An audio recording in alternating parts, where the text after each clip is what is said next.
প্রিয় লিসেনার্স, প্রথম যে ঘটনাটি বলবো সেটি পাঠিয়েছে সীমান্ত। তিনি যেভাবে লিখে পাঠিয়েছেন সেভাবেই বলছি। সীমান্তের এলাকার ঘটনা এটা। ছোট খালু বললেন, তুই কি আমার সঙ্গে যাবি? ভেবে দেখ, বড় খালু মারা গেছেন সন্ধ্যা 7টার দিকে। আত্মীয় স্বজন সবাই ভিড় করেছে হাসপাতালে। সিদ্ধান্ত হয়েছে বড় খালুর কবর হবে রংপুরে। গ্রামের বাড়ি পায়রাবন্দে। একটি মাইক্রো ভাড়া করা হয়েছে। বড় খালুর লাশ যাবে অ্যাম্বুলেন্সে। আমি ছোট খালুকে বললাম, ঠিক আছে, আমি আপনার সঙ্গে অ্যাম্বুলেন্সেই যাব। মাইক্রোতে গাদাগাদি ভিড় হবে, তার চেয়ে অ্যাম্বুলেন্সেই ভালো। গ্রিন লাইফ হাসপাতাল। আমাদের অ্যাম্বুলেন্স ছাড়লো রাত 11টায়। আমরা গাড়িতে মোট 5 জন। আমি ছোট খালু আর পাশের বাসার আমজাদ কাকা ও 2 জন ড্রাইভার। আমজাদ কাকা ড্রাইভারের উদ্দেশ্যে বললেন, তোমরা কি ভাগাভাগি করে গাড়ি চালাবা? যে না। তাহলে 2 জন যে? ড্রাইভার পাল্টা প্রশ্ন করেন, আপনারা তো 3 জন, একজন থাকলেই তো হতো। আমজাদ কাকা ভরকে যান, না না না, একা একা লাশের সঙ্গে যাওয়া ঠিক না। আমাদের অ্যাম্বুলেন্স মিরপুর বেরিবাদ দিয়ে দ্রুত গতিতে ছুটছে। হঠাৎ ধাম করে একটা ঝাঁকি দিয়ে উঠল অ্যাম্বুলেন্সে। বড় খালুর লাশ যেন লাফিয়ে উঠল। ছোট খালু সেদিকে তাকিয়ে চমকে গেলেন। আমাদের আত্মীয় স্বজনের মধ্যে সবচেয়ে সাহসী হলো ছোট খালু। তার এমন চেহারা দেখে আমি তার পাশে ঘেঁষে বসার চেষ্টা করি, কিন্তু ঝাঁকির জন্য ছোট খালুর পাশ থেকে আমি বারবার সরে যাচ্ছি। আমজাদ কাকা বললেন, ড্রাইভার সাহেব আস্তে চালান। অ্যাম্বুলেন্স চড়ার পর আমজাদ কাকা ড্রাইভারকে তুমি সম্বোধন করেছিলে, এখন আপনিতে চলে এলেন। অ্যাম্বুলেন্সের পেছনে শোয়ানো লাশ। আমি আর ছোট খালু এক পাশে, আরেক পাশে আমজাদ কাকা। কাকা জানতে চাইছে রংপুর পৌঁছাতে কতক্ষণ লাগবে। ছোট খালু বললেন, বুঝতে পারছি না, এখনো তো টাঙ্গাইল পৌঁছেছি। ড্রাইভার বলল, সামনে টাঙ্গাইল, আরেকটু দূর। 20 মিনিট পর পর বঙ্গবন্ধু সেতু। ধাম করে গাড়িটা থামিয়ে দিলেন ড্রাইভার। ছোট খালু বললেন, কি হলো ড্রাইভার সাহেব? কিছু হয় নাই, রাস্তা দিয়া যেন কি একটা পার হইতেছে দেখেন। আমরা 3 জনের সামনের দিকে তাকালাম। সাদা কাপড়ে মোড়া একটি যেন একটা পার হচ্ছে, কি একটা যেন। ড্রাইভার বলল, স্যার আমি হাত জোর করে কইতাছি, আমাকে মাফ করেন, অন্য একটা গাড়ি ভাড়া কইরা যান। আমাকে 1 লাখ টাকা দিল, আমি রংপুর যাবো না। কি আশ্চর্য, এই রাতে আমরা গাড়ি পাবো কোথায়? ভিতরেও ভয়, বাইরেও ভয়। ভয়ে আমি আপনাকে লাশের দিকে তাকাইতে পারছি না। কিন্তু এর আগে তো কত লাশ বহন করলাম, এমন কইরা তো কলিজা কাঁপে নাই। আমজাদ কাকা হঠাৎ লাফিয়ে নামেন গাড়ি থেকে, ড্রাইভারের পা জড়িয়ে ধরেন। ড্রাইভার সাহেব, আমি আপনার পায়ে ধরতেছি, আমাদের এমন বিপদে ফেলবেন না। তাছাড়া কি হয়েছে? আমজাদ কাকা বললেন, আপনি বা খালি গাড়ি নিয়ে কোথায় যাবেন? ও তো আবার আপনার গাড়ির সামনে আসতে পারে।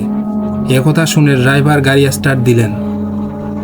চারদিকে তখন ঘুটঘুটে অন্ধকার। গতরাত স্কুল ছুটির পর নানুর বাড়িতে গিয়েছিলাম। মামাতো ভাই রাজুর সঙ্গে নানুর উঠানে ঘুরে বেড়াইতেছি। কি জ্যোৎস্না ছিল সেদিন, আজও তেমন জ্যোৎস্না হলে ভালোই হতো। কেন যেন এত অন্ধকার। লাশের দিকে যাতে না তাকাইতে হয়, আমি বাইরের দিকে তাকিয়ে থাকছি। ছোট খালু আমার হাত চেপে ধরলেন এবং বললেন, ভয় পেলে চলবে না।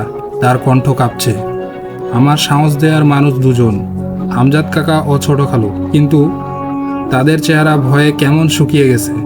বঙ্গবন্ধু ব্রিজে ওঠার পরই কে যেন বলল, এই গাড়ি থামা। গাড়ি থেমে গেল ব্রিজের ওপর। হঠাৎ পটপট শব্দ। দেখি কাফনের কাপড় ছিঁড়ে যাচ্ছে। এ দৃশ্য দেখে ভয়ে আর্তনাদ করে উঠলেন আমজাদ কাকা ও ছোট খালু। ভয়ে আমার মুখ দিয়ে কোনো শব্দ বের হচ্ছে না।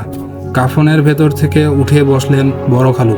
হায় আল্লাহ, এ বড় খালু না, অন্য কেউ। তিনি বললেন, প্লিজ ভয় পাবেন না, ড্রাইভার সাহেব আসুন, পেছনের দরজাটা খুলুন। ভালোই হলো ব্রিজটা দেখে যাই। ড্রাইভার কোনো রকমে দরজা খুললেন। তিনি লাফিয়ে নামলেন এবং আমার দিকে তাকিয়ে বললেন, এসো রনি। দাঁড়িয়ে দাঁড়িয়ে একটু বাতাস খাই। আমি পাথরের মূর্তির মতো তার পিছনে পিছনে যাই। কিছু দূর হাঁটতেই দেখি আমাদের অ্যাম্বুলেন্স ছুটে চলেছে, আমাদের রেখেই। লোকটা হো হো করে হেসে ওঠে, এদিকে তাকিয়ে বলে, অসুবিধা নেই, আমরাও ওদিকে সিরাজগঞ্জের গিয়ে ধরব। লোকটা তার ডান হাত দিয়ে আমার বাঁ হাত চেপে ধরেছে। ভয় পাস নে রনি, জীবনে এরকম দু একটা ঘটনার সাক্ষী থাকা ভালো, আমার বড় খালু বলল। এই প্রথমবার আমার মুখ দিয়ে আর কোনো কথা ফুটল না। সে এখন কুমিল্লা পৌঁছে গেছে। মরদনগড়ে আমাদের বাড়িতে তার নামে হেভি ইন্টারেস্টিং এবং লাশ অদল বদল হয়ে গেছে। তুই যখন অ্যাম্বুলেন্সে উঠলি তখন আরেকটা অ্যাম্বুলেন্স খেয়াল করেছিস? পাশাপাশি দুটি অ্যাম্বুলেন্স ছিল। আমার জায়গায় তো খালুকে তুলে দিয়েছে আর তার জায়গায় আমাকে রেখেছে। আমি তার হাত থেকে আমার হাত ছড়াতে চাই, কিন্তু কিছুতেই ছড়াতে পারছি না। আস্তে আস্তে অন্ধকারে একটু কমছে। আকাশে একটি তারা উঠেছে, দু একটা তারা দেখা যায়। তুই কি তারা চিনিস রনি? আমি বললাম, না, আমাকে ছেড়ে দিন, আমি বাসায় যাব। তোদের বাসা কোথায়? কলা বাগান। ও আচ্ছা, আমি কুমিল্লা যাওয়ার সময় তোকে নামিয়ে দিয়ে যাব। আমাকে তো আর পায়রা বন্দে গেলে চলবে না। তোর বড় খালুর লাশ চলে আসবে এই পথে। 2 ঘন্টা লাগবে। ওরা নিজেদের ভুল বুঝতে পেরেছে। 2 ঘন্টা আমার 1 মিনিটও সহ্য হচ্ছে না। এই লাশের সঙ্গে 2 ঘন্টা থাকতে হবে। রনি ওদের অ্যাম্বুলেন্সটা সিরাজগঞ্জ অ্যারিস্টেট ক্রেটে পৌঁছাতেই খারাপ হয়ে গেছে। ভালো হলো, তোর বড় খালু পৌঁছালেই আমরা 2 লাশ গাড়ি বদল করে নেব। আমাকে সাহস দাও। আল্লাহকে বলে উঠলাম, আল্লাহ আমাকে সাহস দাও। আমি মনে মনে কথা বারবার বলছি, বলতে বলতে ভুল হচ্ছে। সাহসের জায়গায় কয়েকবার বললাম, আল্লাহ আমাকে সাহস দাও। সাহস উচ্চারণটিও ভুল হলো। হঠাৎ লোকটা হাত উঁচু করলো। একটা অ্যাম্বুলেন্স থামলো আমাদের সামনে। ভাই, দয়া করে আমাদের একটু গন্তব্যে পৌঁছে দিন। তিনি ফিসফিস করে আমার কানে কানে বললেন, এটাতেই তোর খালু আছে। আমরা লাশের পাশে গিয়ে বসলাম। বেশ দ্রুত আমরা পৌঁছে গেলাম অ্যারিস্টোক্রেটে এবং বড় খালুর লাশ শূন্যে ভেসে উঠল, সাই সাই করে উড়ে গেল আমাদের আগের অ্যাম্বুলেন্সে। আর হঠাৎ আমরা খেয়াল করলাম আমার পাশের লোকটা নেই। আধা ঘন্টা পর বেশ কিছু লোক জড়ো হয়ে গেল। আমাদের অ্যাম্বুলেন্সের ড্রাইভার সব ঘটনা বলার চেষ্টা করেছে তাদের, কিন্তু তারা কথা বিশ্বাস করছে না। আমজাদ কাকা, ছোট খালু সবাই ভয়ে কাঠ। আরেকটা লাশের গাড়ি উল্টো দিকের রাস্তা ধরেছে, কুমিল্লা যাবে। আমাদের গাড়িটা স্থির দাঁড়িয়ে আছে। আমরা সবাই রেস্টুরেন্টের বাইরে দাঁড়িয়ে আছি। একটা লোক এসে বলল, আপনারা ভয় পাইছেন? ড্রাইভার সাহেব ভয়ে কাঠ। এক কাজ করুন, রেস্টুরেন্টের ভিতরে গিয়া বসুন। ফজরের সময় জ্যোৎস্না হইব, ফকফকা হইয়া যাইব, তখন রওনা দেন। আর ভয় লাগব না। আমরা 5 জন রেস্টুরেন্টে গিয়ে বসি। হঠাৎ আমার চক্ষু চরক গাছ হয়ে যায়। হায় আল্লাহ, এই যে বড় খালু, তিনি আমার পাশে এসে বসেন। ছোট খালুর দিকে তাকিয়ে বলেন, আমি শুধু 1 কাপ চা খাবো। অ্যাম্বুলেন্সের এসিতে একদম ঠান্ডা হয়ে গেছি। বড় খালু আমার কাঁধে হাত রাখেন। আমার মনে হলো আমার কাঁধে 1000 মন বরফ ঢেলে দিলেন তিনি। বললেন, এক রাতে তোর লাশের গাড়িতে আসার কি দরকার ছিল এত রাতে? তুই তো মাইক্রোতেই আসতে পারতি, বোকা বোকা ছেলে। আমি ভীষণ ভয়ে আটকে উঠলাম এবং অজ্ঞান হয়ে পড়লাম। এটিই ছিল আমার ঘটনা।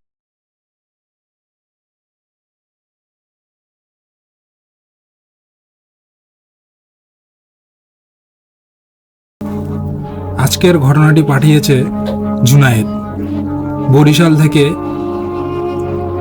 আজ যে ঘটনাটি বলবো সেটি একবারে সত্য ঘটনা। তিনি সুন্দরভাবে আমাদেরকে লিখিয়ে পাঠিয়েছেন। ঘটনাটি শুরু করা যাক। বাবুরহাট লোকটার নাম ছিল কানামামা। আমার মা এবং আমার খালারা তাকে কানামামা বলেই ডাকত। লোকটা আজন্ম অন্ধ ছিল। আমি জানতাম অন্ধদের একটা ভালো গুণ আছে, তারা যে রাস্তা দিয়ে বারবার যাতায়াত করে সে রাস্তা দিয়েই যে সময়ে তাকে রেখে আসা হোক না কেন তারা ঠিকই রাস্তা দিয়ে চিনে আসবে। কিন্তু কানামামার ক্ষেত্রে তা ছিল ব্যতিক্রম।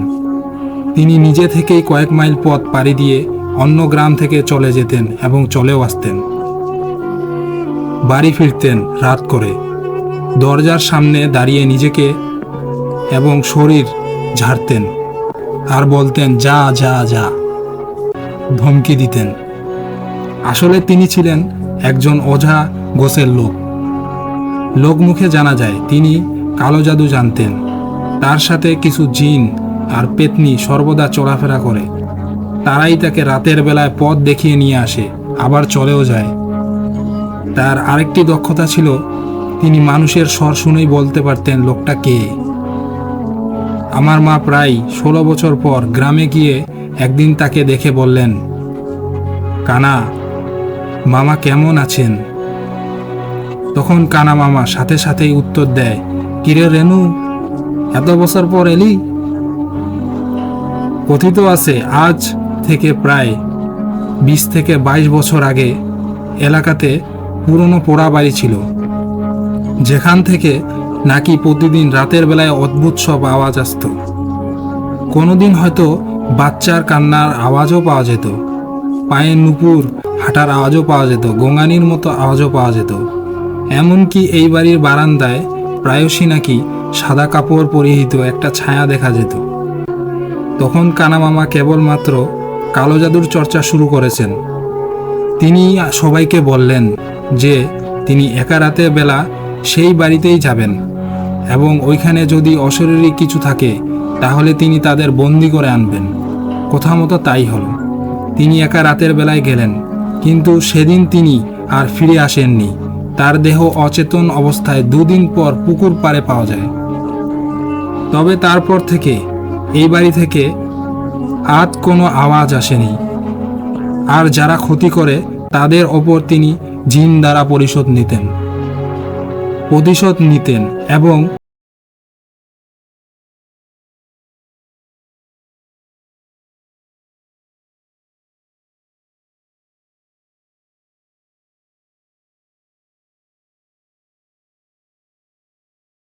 নিলয়, এক সদ্য বিবাহিত মেয়ে, রাতের বেলায় হাত মুখ ধুয়ে কল থেকে পড়ে যায়। কিছুক্ষণ পরে তার আত্মচিৎকার উঠে আসে। তার শাশুড়ি মা বাইরে বেরিয়ে আসেন। তিনি গিয়ে দেখেন তার বৌমাকে কে যেন হাওয়ায় ভাসিয়ে নিয়ে যাচ্ছে এবং কিছুক্ষণ পরে পুকুরে ফেলে দেয় আর পানিতে চুবাতে থাকে। সে ঠিকমতো চিৎকার করতে পারছিল না, কারণ তার গলায় সোনার চেইন কে যেন গলায় চেপে ধরেছিল। তখন তার শাশুড়ি মা লোকজন জড়ো করে মেয়েটাকে পানি থেকে উদ্ধার করে। পরে তার ভাষ্যমতে জানা গেল একটা পিদিম হাতে নিয়ে কল পারে যায় এবং চারপাশে কোনো বাতাস না থাকা সত্ত্বেও হঠাৎ পিদিমটা নিভে যায় এবং কিছু বুঝে ওঠার আগেই তাকে 5 কলা করে কে যেন হাওয়ায় ভাসিয়ে পানিতে নিয়ে ফেলে পানিতে চুবানোর চেষ্টা করে। ধারণা করে সবাই যে তার শাশুড়ি জমিজমা সংক্রান্ত ব্যাপারে কানামামার ক্ষতি করেছিল, তাই তার মৃত্যুর পর এভাবেই প্রতিশোধ নেওয়া হচ্ছে। এটা এক বন্ধুর মুখে শোনা। একবার এক লোক ব্যবসায় কাজে বিদেশে যায়। তিনি একটি 5 স্টার হোটেলে ওঠেন। সেখানে তখন মাত্র 2টি রুম খালি ছিল, একটি দক্ষিণমুখী আরেকটি ঠিক হলো আরেকটি পাশে। তিনি ম্যানেজারের কাছে দক্ষিণমুখী রুমটা চান, কিন্তু ম্যানেজার তাকে রুমটা দেয় না, পাশের রুমটা দেয়। কারণ জানতে চাইলে ম্যানেজার ওকে বলে রুমে নাকি কিছু ইনস্ট্রাকশনের কাজ চলছে। ওই লোক নিজের রুমে চলে যায়। রাতের বেলা 2-3টার দিকে তিনি ধিম ধিম আওয়াজ পান কেউ যেন পাশের দেওয়ালে আঘাত করছে, সেই সাথে মৃদু কান্নার আওয়াজ আসছে। তিনি ব্যাপারটাতে চমকে যান, কিন্তু খানিক পরে ভাবেন এটি মনের ভুল, তাই তিনি ঘুমিয়ে পড়েন। পরের দিন ঠিক একই সমস্যা, এবার অনেক জোরে জোরে কান্নার আওয়াজ আসছে, সেই সাথে যেন ধস্তাধস্তিরও আওয়াজ আসছে, পানি পড়ারও আওয়াজ শব্দ আসছে। তিনি জানেন এই রুমে কেউ থাকে না। তারপরেও তিনি উঠে গিয়ে এই রুমে নক করেন, আর সাথে সাথেই আওয়াজ বন্ধ হয়ে যায়। তিনি চলে আসতে যাবেন, তখন আবার আওয়াজ হয়। এবার তিনি দরজার চাবির ফুটে চোখ দেন, কিন্তু ভিতরে কিছুই দেখতে পান না, শুধু অন্ধকার। সেদিনের মতন তিনি রুমে চলে যান। পরের দিন এবার আগে ভাগেই তিনি রুমের দরজায় সামনে দাঁড়িয়ে থাকেন, যাতে আওয়াজ হলে দু চোখ রেখে দেখতে পারেন। কিন্তু সেদিন আর আওয়াজ হয়নি। তারপরেও তিনি কৌতূহলবশত চাবির রিং 1 ফুটে চোখ রাখেন, দেখেন পুরো রুম লাল হয়ে আছে। এটা দেখে এবার তিনি ভয় পেয়ে যান। পরের দিন এবার আগে ভাগেই তিনি এই রুম দরজার সামনে দাঁড়িয়ে থাকেন, যাতে আওয়াজ হলে চোখ রেখে দেখতে পারেন। কিন্তু সেদিন আর আওয়াজ হয়নি। তারপরেও তিনি কৌতূহলবশত চাবির রিং 1 ফুটে চোখ রাখেন, দেখেন পুরো রুম লাল হয়ে আছে। এটা দেখে এবার তিনি ভয় পেয়ে যান। পরের দিন তিনি হোটেল ঝাড়ু দেয় যে একজন সাথে কথা বলেন। তার ভাষ্যমতে ছিল ওই রুমে অনেক বছর আগে একটা মেয়েকে রেপ করে তাকে খুন করে লাশ গুম করে দেওয়া হয়েছে। এরপর থেকেই সেখানে নানা রকম আওয়াজ, হুটোপাটি এবং হোটেলের সুনাম খারাপ হবে বলে এটি বলা হয়নি। লোকটি তার রুমে ফিরে আসবে এমন সময় ঝাড়ুদার ডেকে বলে, জানেন স্যার, মেয়েটা একটা অদ্ভুত বৈশিষ্ট্য ছিল। মেয়েটা চোখের রং ছিল লাল। এই ঘটনাটা আমার মায়ের কাছ থেকে শোনা। তিনি যখন ছোট ছিলেন, এই সময়টাতে গ্রামাঞ্চলের দিকে মানুষের প্রধান পেশা ছিল পুরোপুরিভাবে কৃষি। এখন যেন ব্যবসার প্রচলন ব্যাপকভাবে ঘটেছে, তখন তেমন ছিল না। সে সময় রাতের বেলা প্রায়শই ক্ষেত থেকে ধান চুরি করে যাবার ঘটনা শোনা যেত। এ কারণে গ্রামের লোকজন মিলে ঠিক করলো যে তারা কাউকে পাহারা দেওয়ার জন্য হিসাবে নিয়োগ করবে। মাস শেষে সবাই মিলে কিছু টাকা দেবে এবং বেতন পরিশোধ করবে।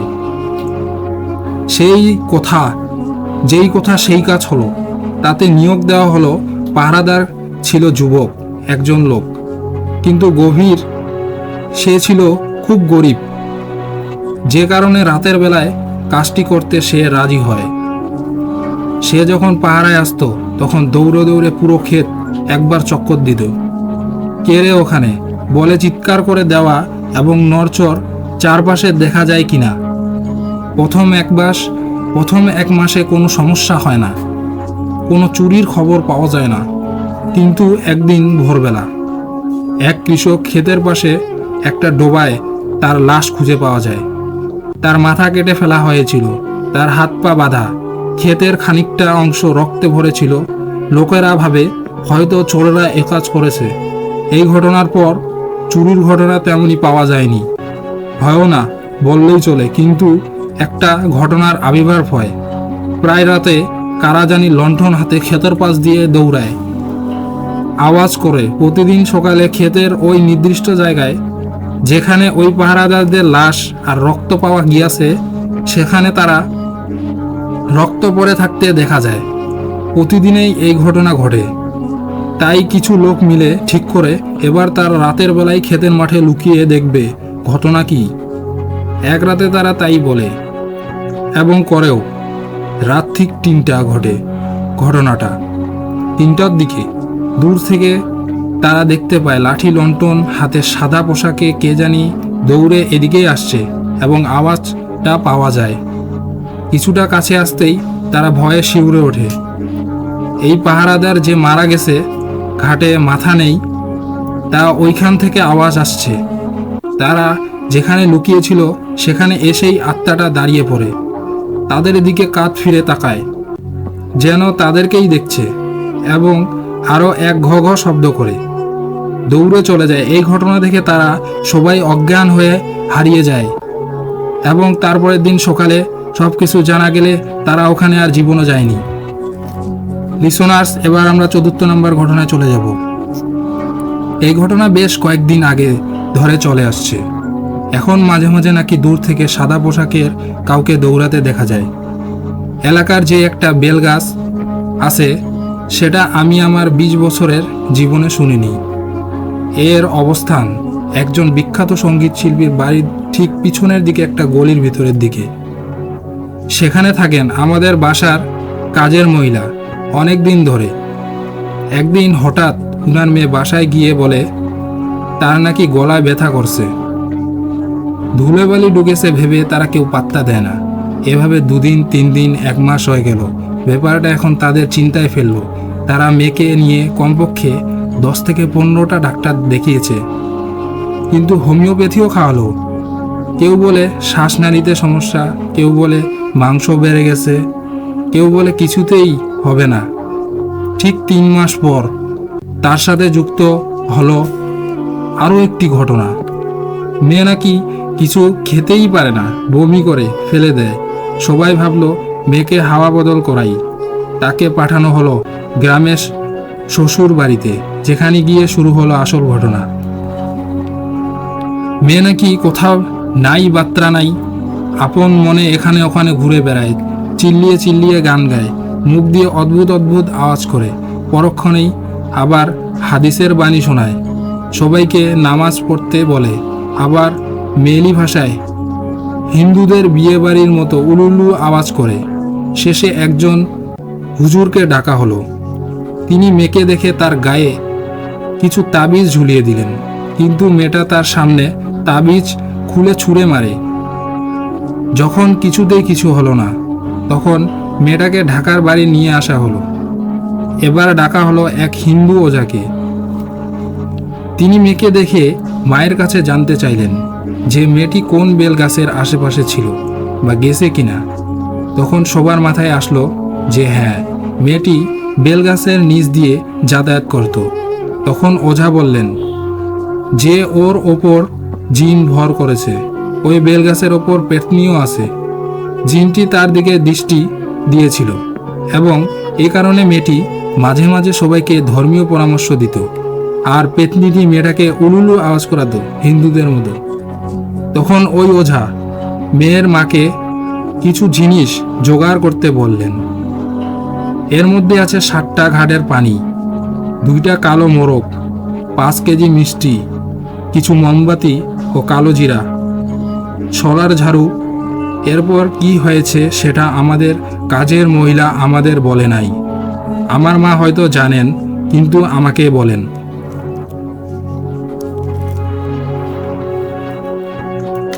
প্রিয় লিসেনার্স, এবার আমরা ৫ম নম্বর ঘটনাতে চলে যাব। এই ঘটনাটি পাঠিয়েছে নিলয় এবং তার বন্ধু অজয়। এটা একটা শোনা ঘটনা। আমাদের বাড়ির সামনে গলিতে এমন ঘটনা ঘটার কথা শোনা গেছে। গলিটা এমন যে রাস্তা থেকে দেখলে গলির শেষ মাথার সিঁড়ি এবং গলির 2 দিকে 2টা বাড়ি। ঘটনার প্রত্যেক করে ডান পাশে বাড়ির নিচতলার মেয়েটা আজ থেকে প্রায় 14-15 বছর আগে একদিন রাতে এই যেই মেয়েটা ঘুমাচ্ছিল, রাত্রে প্রায় 4টার দিকে মেয়েটা একটা মহিলার পায়ের নুপুরের আওয়াজ পায়। না চিনিয়ে এবং পায়ে যে নুপুর পড়ে সেটা তো সে তার পাত্তায় দেয় না, ভেবেছে ঘুমের মধ্যে কি জানি কি শুনছে। এসব ভেবে ঘুমিয়ে পড়ে। পরের দিন একই সময়ে সে আবারও এই একই আওয়াজ পায়। এবার সে একটু আগ্রহী হয়। তার রুমের একটা জানালা ওই গলির দিকে মুখ করেছিল। জানালা খুলে তাকালে গলির অনেকখানি দেখা যায়। সে জানালা খুলতেই তার রুম আলোতে ভরে যায়।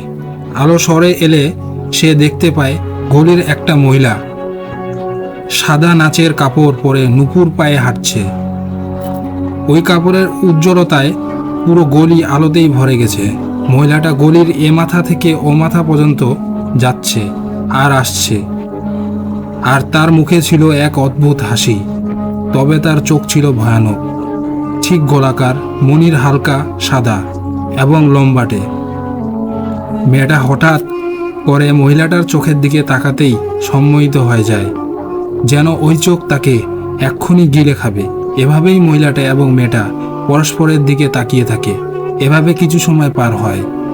মেয়েটার মা ঘুম থেকে জেগে ওঠে আর মেয়েটাকে ওভাবে জানালার বাইরে তাকিয়ে থাকতে দেখে ডাক দেয়। কিন্তু মেয়েটার যে সম্মোহিত হয়ে গেছে, তখন তার মা তাকে একটা ধাক্কা দেয়। এবার মেয়েটা হকচকিয়ে ওঠে। আবার যখন সে জানালার বাইরে তাকায় তখন মহিলাটা নাই। তখন ফজরের আজান শুরু হয়ে গেছে। মেয়েটা পরের দিন তার মাকে সব কথা বলে, কিন্তু তার মা পাত্তা দেয় না। সেদিন রাতে তার মা এই ঘটনার শিকার হয়, কিন্তু সেদিন তার মেয়ে আগে থেকেই জেগেছিল বলে তার মা বেঁচে যায়। তারা চলে যাওয়ার পর যখন নতুন ভাড়াটিয়া আসে, তারাও একই ঘটনা দেখে, কিন্তু যেভাবে ঘটনা শুরু হয়েছিল ঠিক সেভাবেই শেষ হয়ে যায়। ওই মহিলাটিকে আর দেখা যায় না, তবে প্রায় রাতে যে নুপুরের আওয়াজ ঠিকই পাওয়া যায়। প্রিয় লিসেনার্স, এবার আমরা 6 নম্বর ঘটনায় চলে যাব। এটি পাঠিয়েছে রংপুর জেলা থেকে সুনীল। ঘটনাটি শুরু করা যাক। তিনি যেভাবে লিখিয়ে পাঠিয়েছেন, এটা আসলে ভৌতিক বা স্বপ্ন সেটা বলতে পারবো না, কারণ তখন আমার বয়স ছিল 3 বছর আর আমার ভাই এর বয়স ছিল 6। 3 বছরের একটা বাচ্চা যদি স্বপ্ন দেখে তাহলে হয়তো দেখবে যে সে অনেকগুলো খেলনা নিয়ে খেলছে, ঘুরছে। কিন্তু আমার সাথে কি হয়েছে জানি না। আমি প্রায় রাতে অদ্ভুত অদ্ভুত প্রাণীর শুধুমাত্র দেখতে পাই। ঘুম থেকে উঠে তখন তাকাতাম, তখনও মনে হতো যে রুমে সেই প্রাণীটি বসে আছে, আমার দিকে তাকিয়ে আছে। সাধারণত কেউ যদি চোখ বড় করে অন্ধকারের দিকে তাকায় তাহলে এমনটা হয়, কিন্তু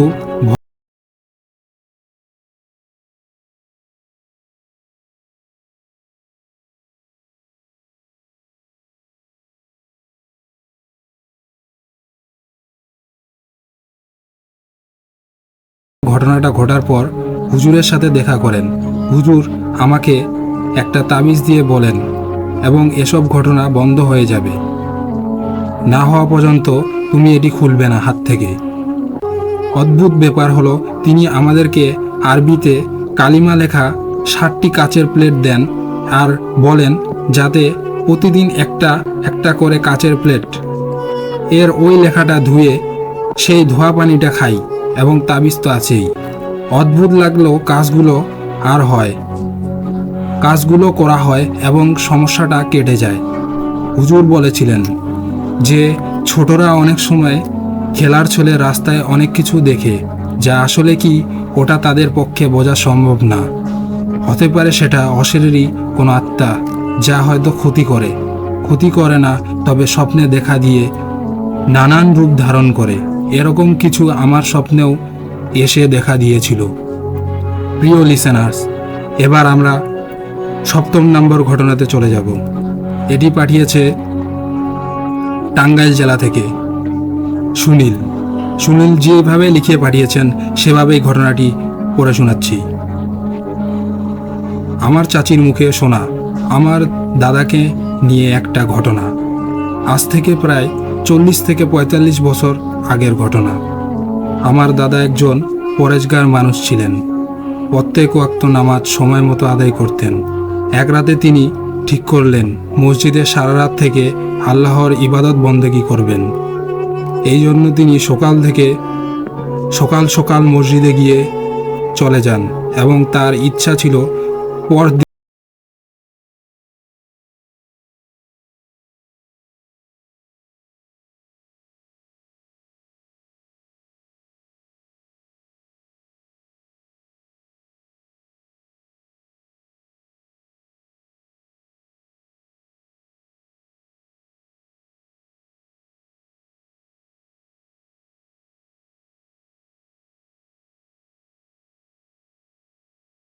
পরে তিনি মসজিদ থেকে বাড়ির উদ্দেশ্যে বের হন। ওই পুকুরের পাশ দিয়ে যাওয়ার সময় তিনি তার টর্চ লাইটের আলো পুকুরে ফেলেন। দেখেন সেখানে পানি নেই, লাল লাল করে কি জানি দেখা যাচ্ছে। তিনি আলো ঘুরিয়ে কিনারার দিকে ফেললেন। ভয়ে আঁতকে উঠে সেখানে পড়েছিল বেশ কিছু মানুষের লাশ, হাত খাওয়া লাশ, কারো মাথা অর্ধেক খাওয়া, কারো হাত নেই, কারো কোমরের নিচের অংশ নেই। দেখে বোঝা যাচ্ছিল সেখানে খেয়ে ফেলা রাখা হয়েছে, আর তাতেই পানি লাল হয়ে গেছে। তিনি ভাবছিলেন যে সকালে তো সব ঠিক ছিল, তাহলে এত মানুষের লাশ সবার চোখের আড়ালে এলো কিভাবে? হঠাৎ পানিতে ধপাস ধপাস একটা শব্দ হলো। তিনি আলো সেখানে ফেলে দেখলেন পানিতে আরেকটা লাশ পড়ে আছে। তিনি ওপরের দিকে আলো ফেললেন। তাল গাছের ডগায় মানুষের আকৃতির বেটে আকারের কিছু জিনিস দেখা যাচ্ছে। মৃতদেহ খাচ্ছে চিবিয়ে চিবিয়ে। তাদের পাশের ডালে আরও কিছু মৃতদেহ রাখা। দাদা যা বুঝার বুঝে গেছেন, এরা জিনের কারবার। পরেশগার ছিলেন বলে জিন তাড়ানোর কিছু উপায় ছিল এবং তিনি জানতেন। এবং তিনি পাশ থেকে একটা কাঠি নিলেন আর তাদের দিকে তাকিয়ে বললেন, এবার দেখব তোদের কে বাঁচায়। এই বলে তিনি সূরা পড়তে পড়তে কাঠি দিয়ে মাটিতে একটা বৃত্ত আঁকলেন শুরু করলেন এবং অর্ধেক আঁকা হয়েছে। এমন সময় সেই জিন দুইটা হঠাৎ একটা বিকট আর্তনাদ করে ওঠে।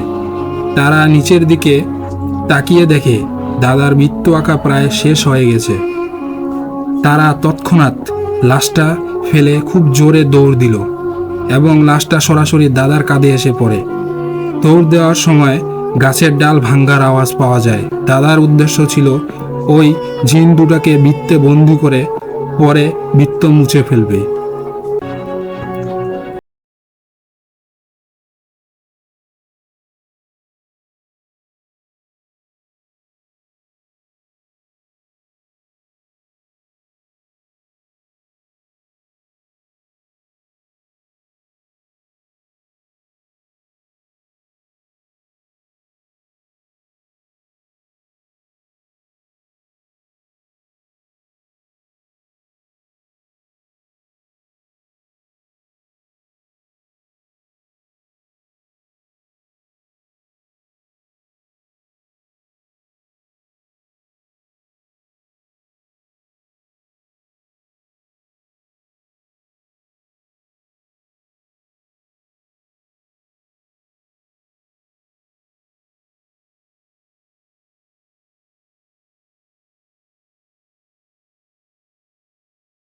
পার হয়ে গলিতে ঢুকলাম।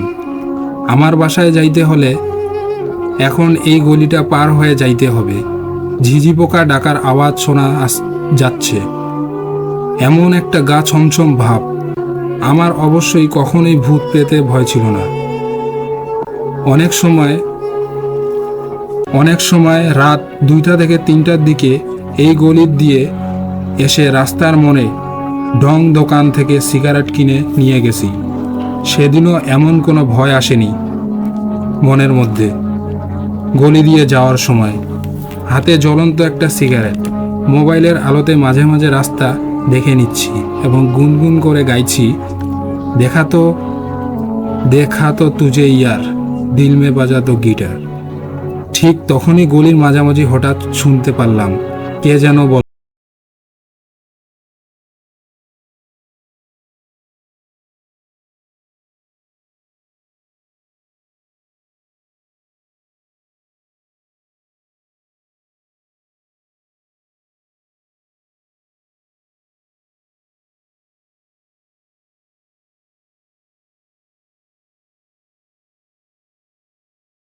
এটি বলে উঠল এবং এইবার দাঁড়িয়ে পড়লাম। হালকা পাতলা ভয় পেলাম, তবে সেটা ভূতের না, ছিনতাইকারীর। আবার চিন্তা করলাম আমি যদি এখন ওইখান থেকে দৌড় দেই আর এটা যদি আমার পরিচিত কেউ হয়, তাহলে তো দৌড়ের কথা সবাইকে